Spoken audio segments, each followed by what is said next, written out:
día 6 de agosto de 1945 tiene lugar el primer ataque nuclear sobre población civil. Desde entonces, la humanidad se enfrenta a la amenaza de una destrucción total.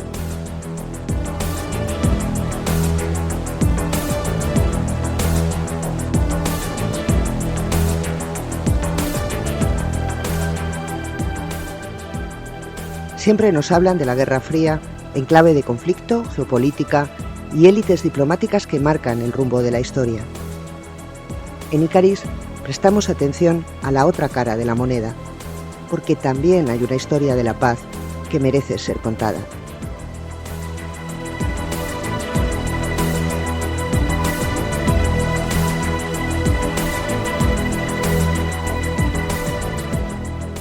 En este podcast, los días 6 de cada mes te hablamos de historia, pero también de actualidad, de los significados cambiantes de la paz y de la importancia en la política de la acción ciudadana. Acompáñanos y te lo contaremos.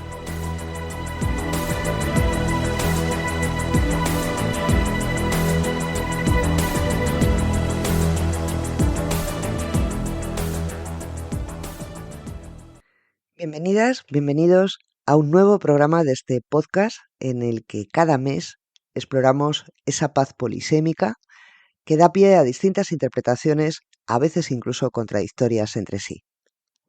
Hoy queremos aproximarnos a esos significados cambiantes desde la orilla de la Iglesia Católica durante el tardofranquismo y la transición.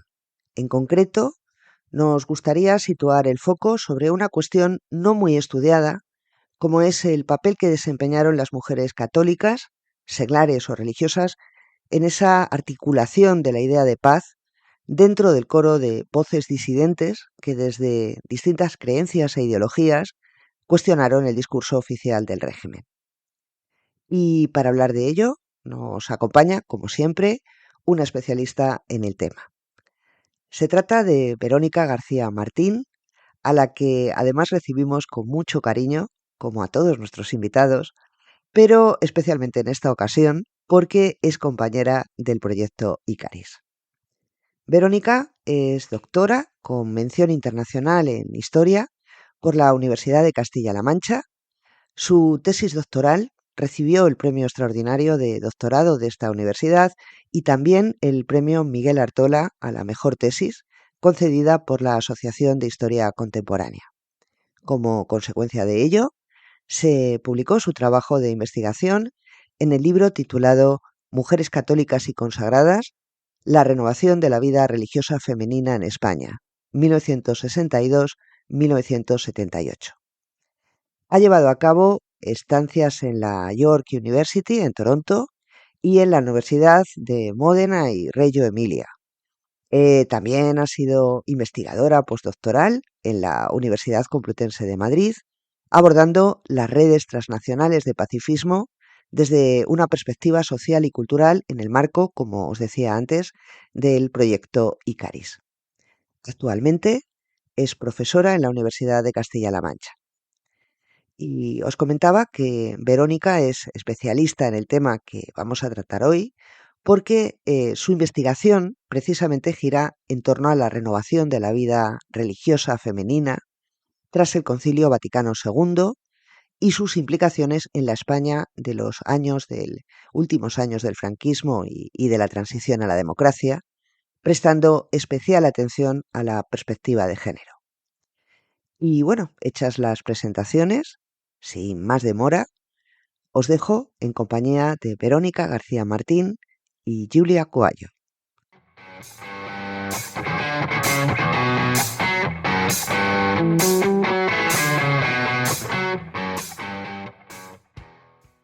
Verónica, muchísimas gracias por estar con nosotras en nuestro podcast Icaris, y hoy vamos a hablar de la muy compleja, ¿no?, relación entre la Iglesia Católica y la idea de paz, que es un tema central para quien estudia la paz.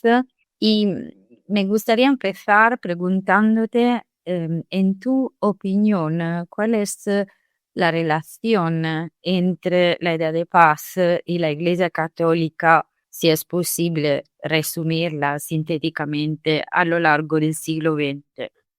En primer lugar, muchas gracias. Es un placer estar aquí con vosotras en el podcast. Y nada, en cuanto a la pregunta que me planteas, bueno, primero que tenemos que tener en cuenta son dos cosas, ¿no? Algo con lo que siempre nos enfrentamos es qué es la paz, ¿no? Es un término polisémico, ambivalente, también manipulado para los intereses de grupos de diferentes perfil y espectro, y no hace falta irse tampoco a principios del siglo XX para comprobarlo, ¿no? Basta abrir un poco la prensa y ver en qué contextos y quiénes apelan a la paz y, pues, por supuesto, qué significa para cada grupo. Por eso debemos partir pensando que la paz es digamos, un dispositivo retórico, ¿no? La segunda cuestión que hay que tener en cuenta es que la relación entre paz e Iglesia Católica durante el siglo XX pues, es compleja, es evolutiva y, por descontado, por supuesto, obedece al contexto internacional del momento, al igual que a los diferentes contextos nacionales, como es en el caso aquí de España, ¿no? Por eso no podemos entender de esta forma pues, una relación como algo estático, ¿no? Como algo inmóvil, como algo extemporáneo que permanece en el tiempo sin ningún tipo de transformación, ¿no? Además, igualmente, la Iglesia católica es un concepto también muy amplio, ¿no? Al igual que decía el término de paz. Y a veces tendemos pues, a asociarla tan solo a la jerarquía o a los documentos que emanan de ella, ¿no? Pero, por ejemplo, algo fundamental, y aquí voy a introducir ya un término que va a salir seguramente a lo largo de la conversación, es el Concilio Vaticano II, ¿no? El Concilio Vaticano II, que es el acontecimiento fundamental, diría que más importante dentro de la Iglesia Católica durante el siglo XX, que va de 1962 a 1965 y tiene el propósito de, bueno, de abrir esas puertas y ventanas para que entrase aire fresco a la Iglesia, ¿no? Para que se renovasen, siguiendo la metáfora del Papa Juan XXIII. Y es que pues, el concilio, en una de sus constituciones más importantes, bueno, el concilio a final de 1965 se publican unos cuantos documentos, constituciones, decretos, y uno de ellos es la Lumen Gentium, ¿no? En esta constitución se introduce el término pueblo de Dios y simplificándolo mucho porque esto sería muy complejo de explicar y es muy largo, ¿no? Esto incidió para que los laicos y las laicas, es decir, el laicado, saliesen de su minoría de edad y tuviesen, digamos, pues voz adulta, ¿no? Podría sintetizar también mucho a costa de dejarme pues, grises intermedios, que aquella relación pasó de una concepción centrada en la guerra justa a una teología, digamos, cada vez más orientada a la paz, los derechos humanos y la no violencia. Y en esto es lo que me voy a centrar un poco ahora, ¿no? ¿Y qué es, perdona Verónica, la guerra justa? Claro, aquí es la cuestión, ¿no? La guerra justa es ese dispositivo retórico que en el que la Iglesia se apoyó durante una larga tradición, ¿no? Y que viene formulada por pensadores como Santo Tomás de Aquino, ¿no? Esta doctrina que no promovía la guerra, pero la consideraba moralmente legítima bajo condiciones estrictas. Ahí está la cuestión, ¿no? ¿Qué pasa? Que a comienzos del siglo XX, pues esta tradición seguía vigente.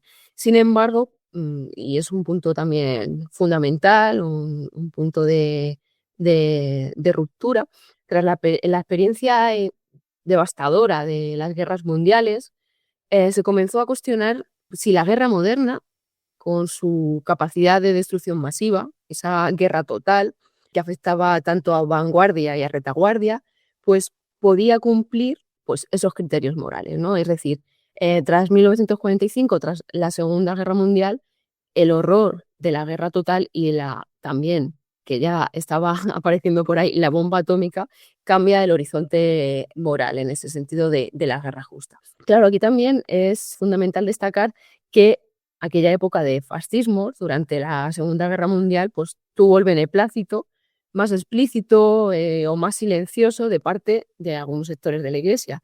véase el paradigmático caso de España, ¿no? De aquella imagen que tenemos todos y todas grabado en la retina de las imágenes, de aquellas imágenes de Franco entrando bajo palio a los templos, ¿no? A los templos religiosos.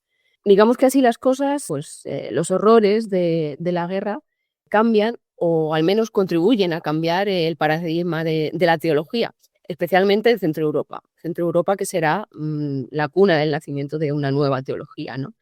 Y además, no solo tenemos el recuerdo de una guerra, sino, como ya acabo de decir, ¿no? Una potencial guerra que puede aniquilar el mundo, y eso, pues en clave cristiana, era un pecado capital, ¿no?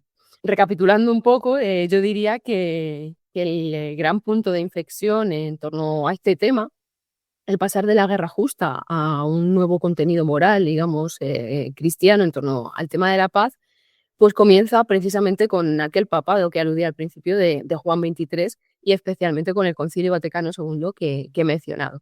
¿Por qué? Pues principalmente porque este concilio supuso dejar atrás aquel marco de guerra justa, ¿no? En dos de los documentos, la Pacem in Terris, que se publica en 1963, y la Constitución Apostólica Gaudium et Spes, que se publica al final del Vaticano II en el 1965, pues se cuestionan estos principios teológicos de aquella guerra justa, porque era un crimen contra Dios y contra la humanidad, ¿no?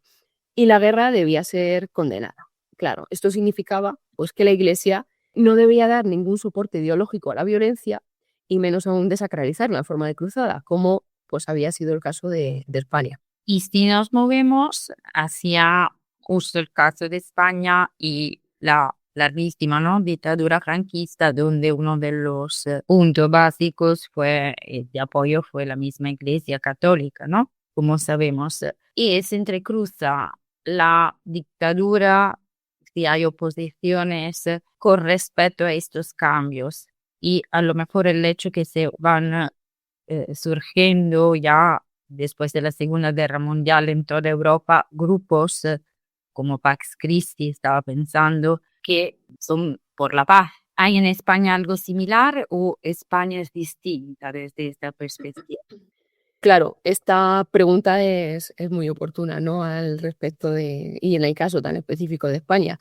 Y hay que empezar diciendo pues lo que ya he señalado antes, ¿no? Que la Iglesia Católica, prácticamente nada más comenzar la Guerra Civil, sancionó el conflicto de cruzada. Y en 1937, con aquella carta colectiva del episcopado español, firmada por Isidro Gomá, ¿no?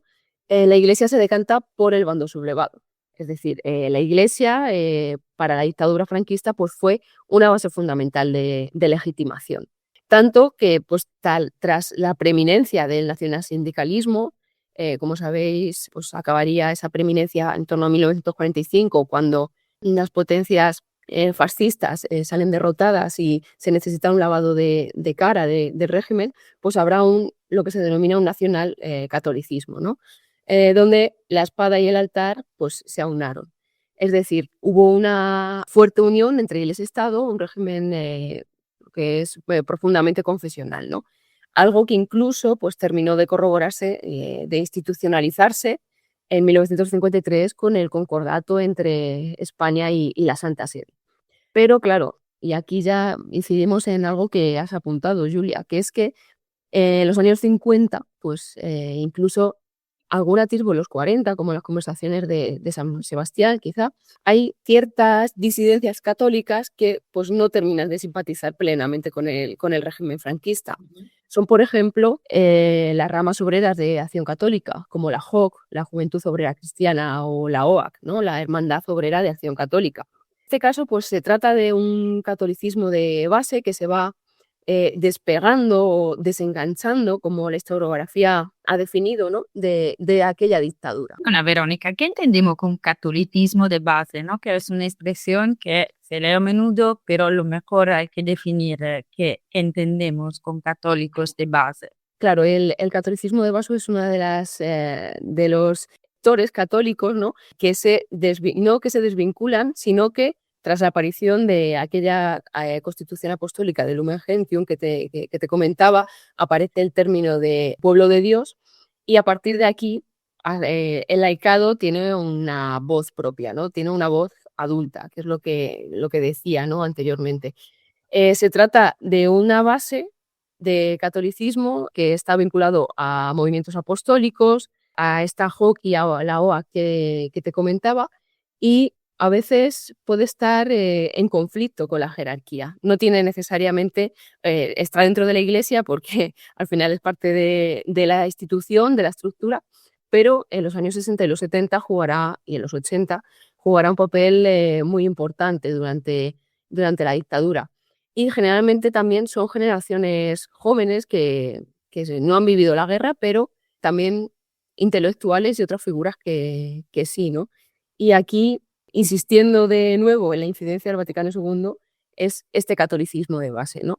Aparte de ya he mencionado, pues de pueblo de Dios, con el Vaticano II lo que hace es que, y esto creo que es preciso mencionarlo, aunque es un poco complejo, pero voy a intentar simplificarlo, que es un giro que va de la ortodoxia, el seguir los preceptos sin cuestionarlos, acatarlos porque sí, porque lo dice la autoridad, y la ortopraxis, es decir, actuar según la conciencia personal, pero obviamente desde una lupa evangélica, porque recordar que desde ante todo son cristianos, ¿no? ¿Qué pasa? Que este trasvase, bueno, este trasvase, esta transición entre una ortodoxia y seguir una ortopraxis abre a la pluralidad. Abre a, por ejemplo, que hubiese sectores católicos que se identificaran con ideas políticas de izquierda, algo desde luego impensable en los años 40, ¿no? Que se gestará en lo que denominamos, en lo que se ha denominado por la historiografía, también por la sociología, una cultura política católica de izquierdas, ¿no? Y esto se sintetizó en el famoso diálogo, famosísimo diálogo entre marxismo y cristianismo, y que dio lugar también a tantos debates. Y de esta forma, pues hubo sectores católicos que delegitimaron la dictadura. Es decir, pasamos de una legitimación del catolicismo a que haya sectores, estos católicos de base que comentábamos, que tiendan a deslegitimar también la dictadura. Y acabo de hacer referencia también al diálogo marxismo y cristianismo porque enlaza con otra cuestión fundamental, que es la teología de la liberación. Esta teología influyó muchísimo en España.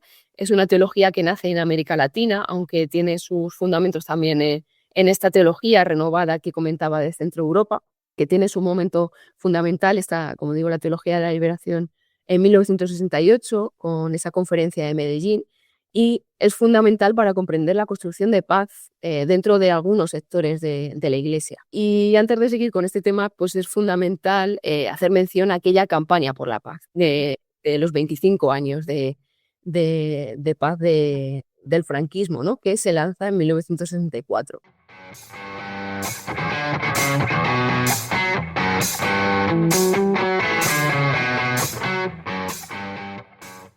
Claro, porque el franquismo también tiene su idea de paz. Tú muy bien has empezado comentando que la idea de paz está un poco en todos los lugares, cada uno tiene su idea de paz, cada bando, y también el franquismo.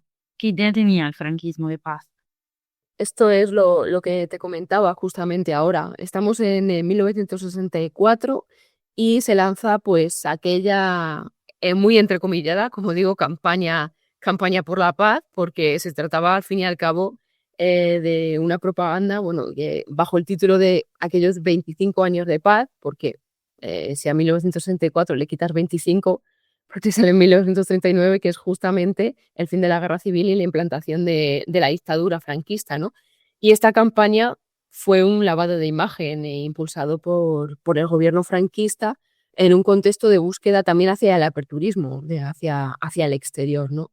¿Cuál fue el núcleo central? Fue la respuesta necesaria para asegurar aquella paz y la justicia social en el país, evitando así la comunistización de España, ¿no? Y con esta retórica no estaban de acuerdo pues este catolicismo que podríamos decir disidente o progresista. Entonces, se dice que España, en publicaciones, yo que sé, más internacionales, de que España no tiene movimiento por la paz hasta la transición a la democracia. No es verdad. Es decir, hay ya grupos que se movilizan desde como tú estás diciendo, los años 60, 70, digamos, la última en el así llamado tardofranquismo, ¿no? Claro, sí, eso es. Al final se trata de una diáspora del catolicismo, especialmente, como decía, el catolicismo de base, va configurando una idea de paz que viene de aquel Concilio Vaticano II también, pero también de la oleada de contestación que nace en torno al mítico 1968 y en torno a el auge de los nuevos movimientos sociales. Tenemos el feminismo, por supuesto, en la segunda ola del feminismo, tenemos esos movimientos estudiantiles, tenemos ya el movimiento vecinal también, o sea que hay que recordar que estos nuevos movimientos sociales pues dieron alas al catolicismo y hubo pues el libro coordinado por Julio de la Cueva y Josep Arauzao, hubo pues un 68 católico, ¿no? Y es aquí donde se fragua un concepto de paz distante, ¿no? Distante o mejor dicho a las antípodas de esta retórica de los 25 años de paz, ¿no? O de la configuración de la idea de paz que tenía el franquismo, ¿no? ¿Qué pasa con esta idea de paz del catolicismo? Pues que bebía también de aquella apelación a la justicia social, pero era una justicia social que para nada era la que apelaba el franquismo, porque era al final un concepto bien arraigado a la teología de la liberación, como vengo diciendo, que mencionaba y que tuvo tantísima incidencia en América Latina. Y en España, pues tuvieron igualmente un peso increíble en el catolicismo de base, laicado, curas obreros, monjas obreras, algunos teólogos, y era, en definitiva, pues una paz, un bien común, ¿no? Una justicia social, por tanto, que apelaba a los derechos humanos, y que tenía muy de cerca aquella opción por los pobres y por los oprimidos, según estoy usando la terminología de la teología de la liberación, ¿no? Que tenían como modelo la figura de Jesús de Nazaret, y todo, bueno, pues esto en términos políticos era, podríamos decir que incendiario para el franquismo, ¿no? Claro. Y has mencionado las monjas obreras. ¿Nos puedes un poco hablar de estas monjas, que el caso de la importancia histórica de los curas obreros en el antifranquismo es conocida? Creo que mucho menos conocido el caso de las monjas obreras. Sí, desde luego es muchísimo menos conocido, porque al final siempre cuando tenemos en mente este catolicismo disidente, este catolicismo progresista, tenemos esa figura masculina, ¿no? Tenemos la figura masculina del sacerdote obrero, del cura obrero, y hubo también pues monjas obreras, hubo que nacieron también al calor de esta oleada contestataria de este Concilio Vaticano II, unido a la teología de la liberación, que buscaron directamente una nueva forma de ser religiosa, una nueva forma de ser religiosa en la que vivieron experiencias de inserción en barrios, que es como se llamó en su momento, que consistía básicamente en dejar la congregación, no en el sentido de colgar los hábitos, sino cambiarse de edificio, irse hacia los pobres, hacia los oprimidos, esta retórica, ¿no? de lenguaje tan importante, y instalarse en barrios, incluso en pisos, ¿no? Incluso en chabolas que ayudaban a construir a estas personas de los barrios.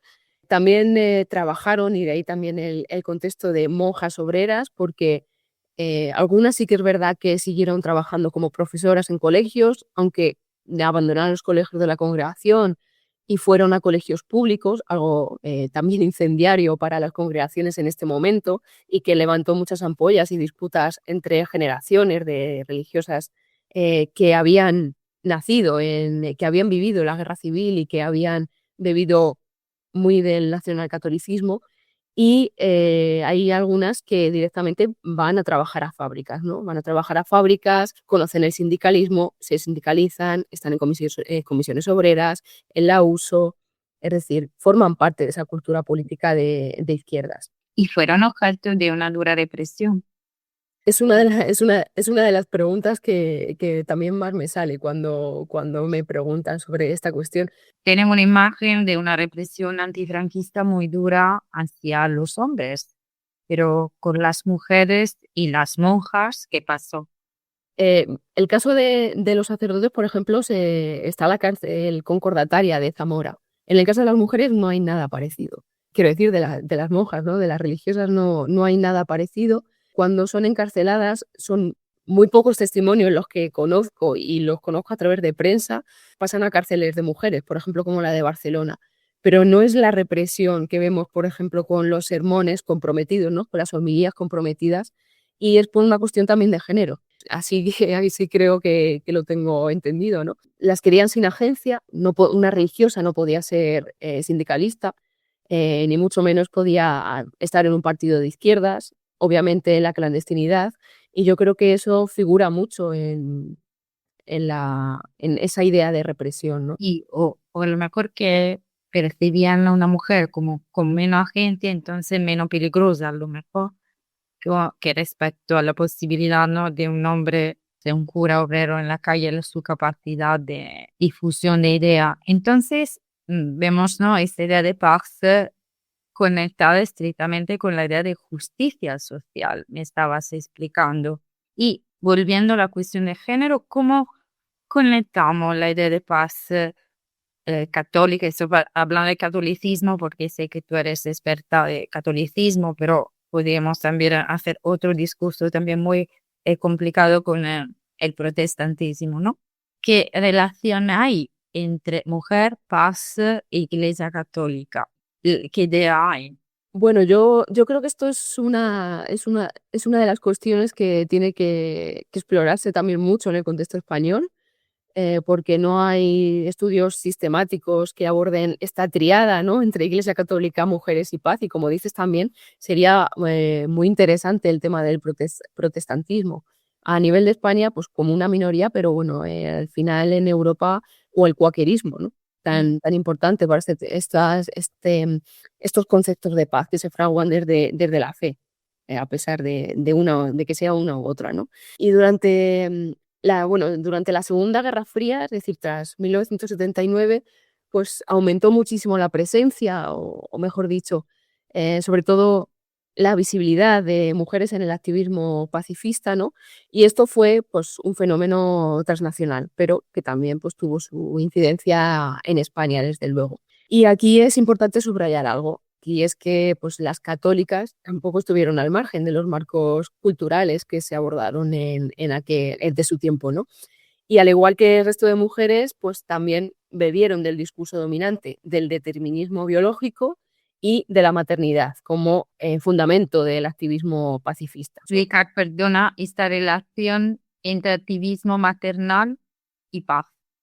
Durante décadas se había asociado, por los discursos de género, por las relaciones de género, se había asociado a las mujeres con la paz por naturaleza. Y véase por naturaleza absolutamente entrecomillado, ¿no?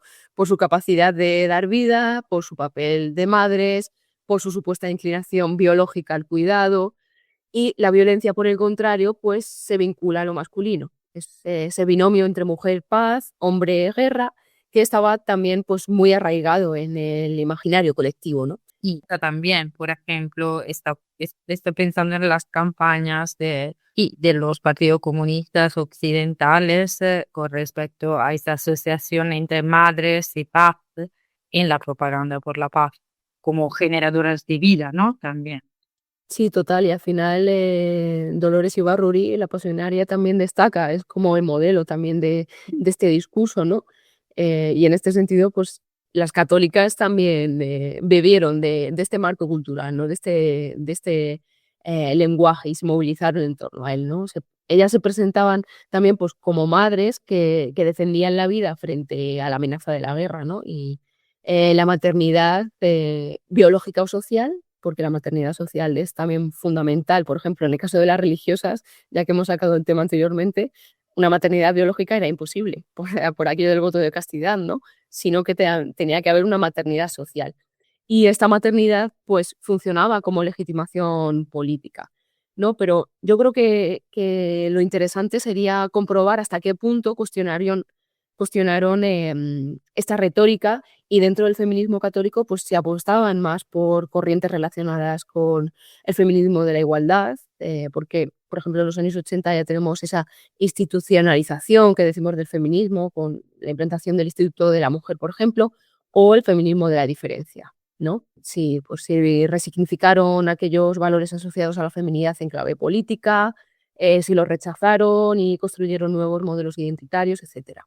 Y todo esto hay algo de fondo fundamental, ¿no? Hay un telón de fondo fundamental y es que no olvidemos pues, que las católicas también eran mujeres, pero mujeres dentro de las estructuras de una iglesia, pues como se ha definido a veces jerárquico-patriarcal, ¿no? O como la teóloga Elizabeth Schuller Fiorenza dice, términos de equiriarcal. ¿Y por qué digo esto? No por nada, sino porque el discurso oficial era el de la promoción de la mujer, entre comillas, ¿no? Que insistía, bueno, pues en su promoción, pero sin descuidar su verdadera vocación, que era la de ser madre. Esto es el discurso oficial de la Iglesia, ¿no? En los 50, pues utilizan el lenguaje católico de la dignidad humana para intervenir en el espacio público y yo creo que la paz se convierte en este sentido pues, en un espacio de agencia femenina. Y uno de los puntos quizá característicos es que no se entiende tanto de una paz en términos geopolíticos predominantes de la Guerra Fría, ¿no? En términos de este-oeste, sino más bien de norte-sur. Y vemos, por ejemplo, campañas o acciones fundamentales como las campañas contra el hambre, que es básicamente lo que conocemos hoy como Manos Unidas. Y luego, en los años 80, pues comenzarán las ONGs. Y una figura fundamental aquí, por ejemplo, es Pilar Bellosillo, que bueno, hay algunas compañeras que lo han trabajado y otras otras que la siguen trabajando, pero como digo, en términos de paz y de pacifismo, habría que abordar esta relación también, ¿no?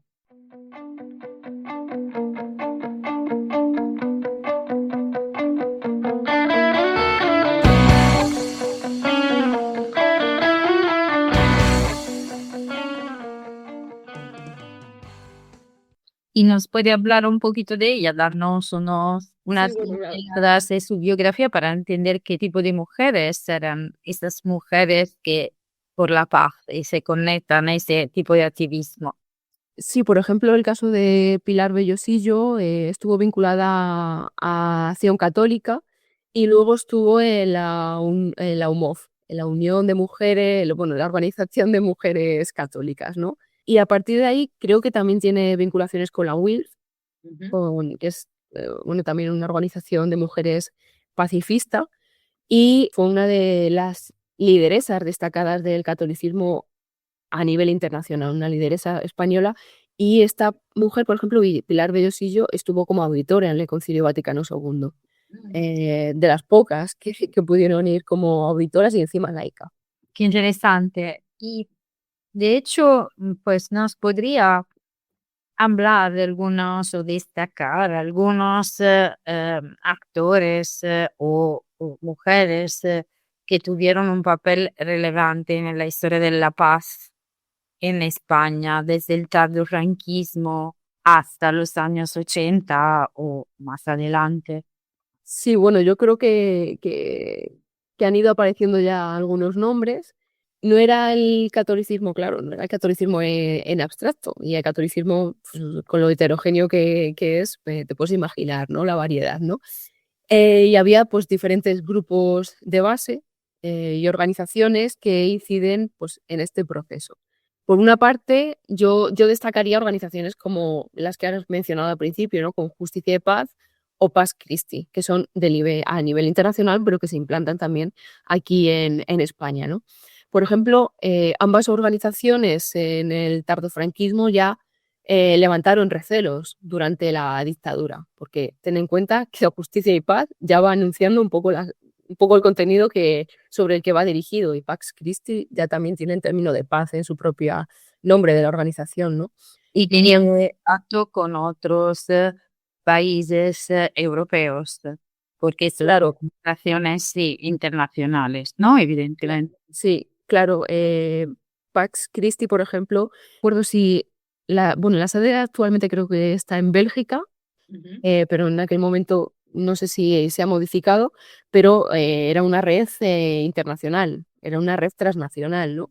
Y aquí utiliza la paz como un sinónimo de justicia social y una justicia social que contenía fundamentos basados en los derechos humanos. Claro, cuando llegan estas ideas a España, pues se toman con bastante recelo durante el tardofranquismo. Y en estas organizaciones, pues por ejemplo, hay nombres propios, ¿no? Como Joan Gomis, como Arcadio Oliveres, también un pacifista, ¿no? Luis María Xirinac, con aquella marcha de la libertad del 76, de 1976. Luego destacaría, por supuesto, las comunidades cristianas populares, las comunidades cristianas de base, y también cómo cristianos y cristianas pues, se unieran a movimientos laicos, no necesariamente confesionales, para expresar su rechazo a, por ejemplo, el tema de la OTAN, ¿no? Que no, siempre vemos en los carteles de llamamiento a manifestaciones quienes lo organizan, y aparece el movimiento comunista, aparece la Liga Revolucionaria, pero también aparece de vez en cuando grupos como los movimientos católicos de base. ¿Cómo convivieron o pudieron convivir estos grupos católicos con la izquierda, así llamada izquierda radical? ¿Fue una buena relación? O con, por ejemplo, el Partido Comunista. ¿Hubo tensiones? O... Sí, bueno, eso es una cuestión que habría que profundizar bien a fondo y bien con lupa, ¿no? Pero, por ejemplo, con el Partido Comunista había cristianos, había católicos dentro del Partido Comunista. Con aquel diálogo marxismo-cristianismo al que aludía anteriormente. ¿Hubo reticencias? Pues quizá con el tema de la violencia, ¿no? Con el tema de la violencia y de la no violencia, que es otra de las cuestiones también que aparecen aquí de discusión dentro del pacifismo en España, ¿no? ¿Y nos puedes explicar un poco esta cuestión violencia, no violencia, que supongo está conectada a la de no también una guerra justa o no? Claro, fue un debate amplísimo y muy complejo, y al que tampoco se llegó a ninguna conclusión, yo creo, ¿no? Aquí reside una cuestión fundamental, que es que el catolicismo, por norma general, pues apelaba a la no violencia. Pero, y aquí hay otro punto, ¿no? Y nos vamos también ahora un poquito del mapa de España y nos vamos a pasar el Océano Atlántico, y es donde vemos que también hay presencia de estos católicos, bueno, referentes a aquella teología de la liberación, una presencia en América Latina, concretamente en Centroamérica, ¿no? Nos vamos a Nicaragua, nos vamos a El Salvador en los años 80, ¿no? Por la experiencia que tengo realizando otros trabajos de investigación, entrevistando a religiosas, pues algunas religiosas comprometidas en los años 80 pues se van de misión a Nicaragua, se van de misión a El Salvador, más adelante a países de África, y no entendemos estas misiones en un sentido más tradicional, más paternalista, más clasista, podríamos decir, ¿no? Sino con una vocación real y una expresión de solidaridad con el pueblo. Y aquí el sentido de la violencia y la no violencia, pues es un tema de debate, y que aparece en las revistas católicas y que aparece pues en los debates, ¿no? Por lo general se decantaban por la no violencia, pero en estas situaciones de opresión, de la intervención, por ejemplo, de Estados Unidos en Nicaragua, y la violencia represiva del ejército, decían que, bueno, que no era lo mejor la utilización de la violencia, pero a veces se veía indispensable. Pero no eran todos tampoco. Había católicos y católicas que rechazaban bajo ningún concepto el término de la violencia. Y entonces hubo también algunos católicos y católicas que militaron en la guerrilla, en movimiento de guerrilla. Esta cuestión específicamente no me la he encontrado, como había seguro, y de otros países se conocen que sí, que había sacerdotes. Por ejemplo, te voy a poner el caso de esta religiosa que entrevisté ya hace unos años, que bueno, yo la estaba entrevistando para el tema de tardofranquismo y transición, que al final era mi tesis, pero al final una historia de vida, una conversación que es siguiendo la metodología de historia de vida, pues te lleva a los años 80, a los 90, a la actualidad, ¿no? Para los años 80 me hablaba de que de que fue a Nicaragua, que conoció a Miguel de Escoto, que estuvo en las marchas por la paz, que luego en El Salvador estuvo con Pedro Casaldáliga y John Sobrino. Es decir, que tuvo relación de alguna forma con la guerrilla, no utilizando la violencia, sino que bueno, estuvo en esas redes, ¿no? Y solidarizándose. Pues un tema de verdad fascinante. Y no sé si quieres añadir algún otro grupo, como que te he interrumpido, perdona antes, que fueron parte de ese activismo por la paz enfocado en la justicia social, con estos debates tan intensos sobre violencia o no violencia.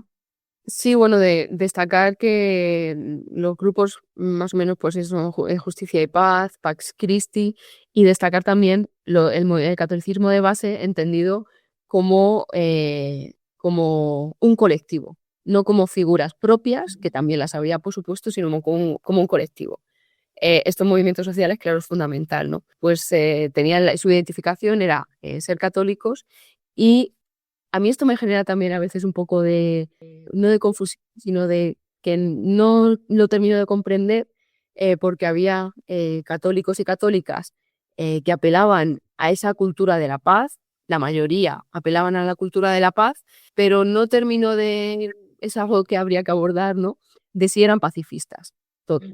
Porque un pacifismo yo entiendo que implica una participación muy activa, ¿no? Entonces, la mayoría del catolicismo apelaba a esa cultura de la paz. Otra cosa es que fuesen pacifistas porque estuviesen bien comprometidos con el tema de el rechazo a la OTAN, la objeción de conciencia y aquellas puntas del iceberg del pacifismo español. Y entonces tienen también, hay algunos católicos también antimilitaristas. Sí, bueno, yo creo que está muy, muy asociado, ¿no? En estos momentos, en los años 80, ser pacifista y antimilitarista estaba muy, muy unido, ¿no? Y establecer diferencias es complejo, pero sí, yo creo que sí. Y para ir acabando, ¿nos podrías recomendar y explicar un poco algunas lecturas sobre todas estas cuestiones? Si alguien quiera profundizar todos estos temas.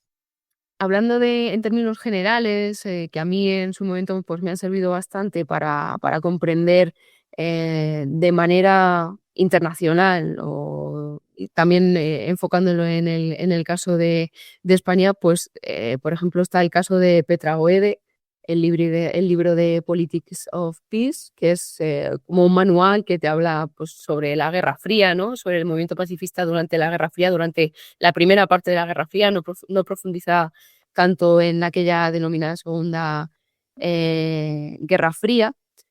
Y también, bueno, Olga Nerin, que es una referencia con artículos, también tiene su trabajo en el libro de History of Social Movements in Global Perspective, creo que es también fundamental para comprender el pacifismo en el siglo XX.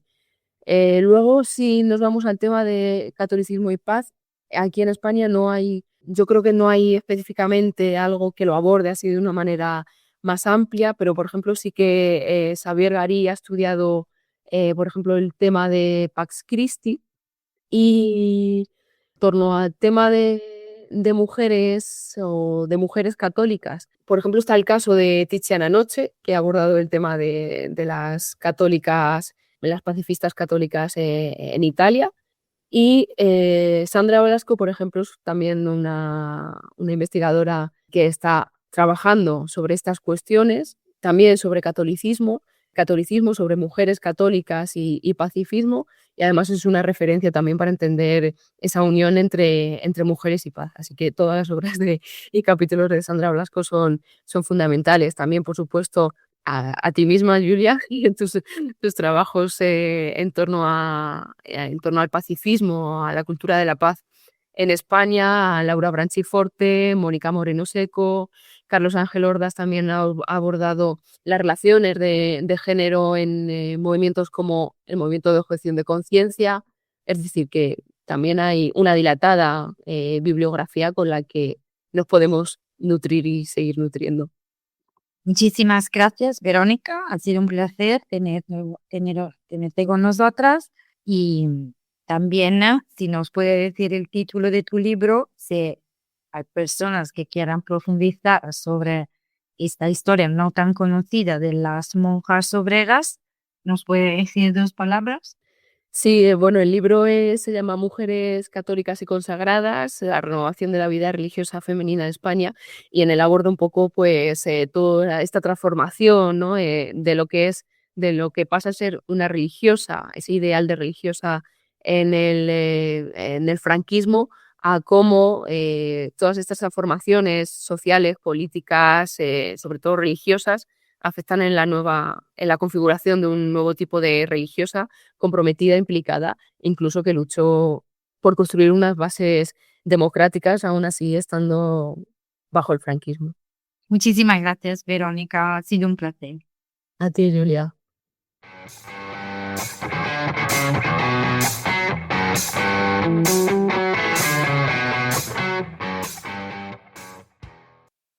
Confiamos en que os haya resultado interesante el tema que hemos tratado en este episodio. Verónica nos ha recomendado además varias lecturas y autores con trabajos muy interesantes, pero la verdad es que tanto a Julia Coallo como a quien os habla, Carmen Menchero, nos gustaría insistir en recomendar la última publicación de la que hemos hablado, precisamente el trabajo de Verónica titulado Mujeres católicas y consagradas, la renovación de la vida religiosa femenina en España, 1962-1978, porque es novedoso y precisamente lo es por el colectivo en el que se centra. No vayáis a pensar que nos ciega el afecto. Tenemos datos objetivos. Recordad que al inicio de este programa os comentábamos que este trabajo ha sido reconocido con varios premios. Y dicho esto, nos despedimos de vosotros, agradeciendo que una vez más nos hayáis acompañado para explorar las distintas interpretaciones del concepto de paz. Hasta el próximo programa.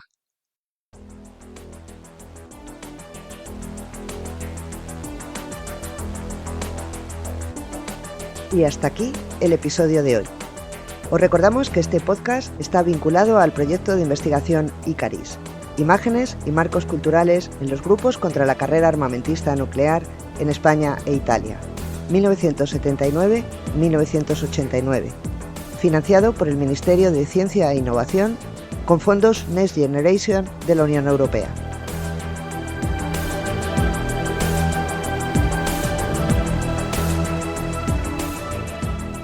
Ha conducido el programa Julia Coallo, directora del proyecto y profesora titular de la Facultad de Geografía e Historia de la Universidad Complutense de Madrid.